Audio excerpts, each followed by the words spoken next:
Vote পর্ব মিটতেই বীরভূমের সাঁইথিয়ায় অশান্তি। বিজেপির পোলিং এজেন্টকে মারধরের অভিযোগ উঠেছে তৃণমূল কংগ্রেসের বিরুদ্ধে।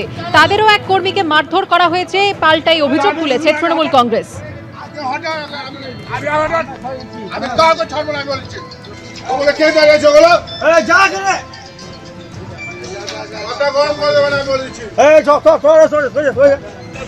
একশো 31 নম্বর বুথে বিজেপির পোলিং এজেন্টের বাড়ি ঘেরাও করে মারধরের অভিযোগ উঠেছে তৃণমূলের বিরুদ্ধে।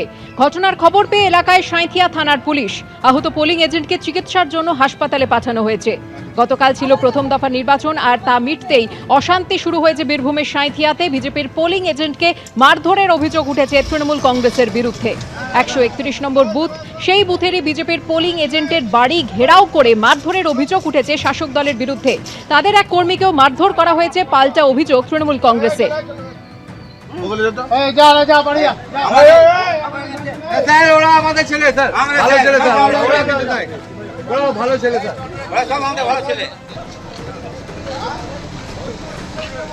ভাস্কর মুখোপাধ্যায় আমাদের প্রতিনিধি এই মুহূর্তে রয়েছেন টেলিফোন লাইনে। ভাস্কর, কি জানতে পারছো, পুলিশ কি বলছে?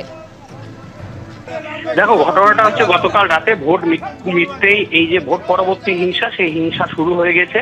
এবং গতকাল রাতে এই সাঁইথিয়ার 16 নম্বর ওয়ার্ডে, সেখানে যিনি বিজেপির পোলিং এজেন্ট ছিলেন, তার বাড়িতে হঠাৎ করেই আক্রমণ করে এবং অভিযোগের তীর হচ্ছে তৃণমূলের দিকে।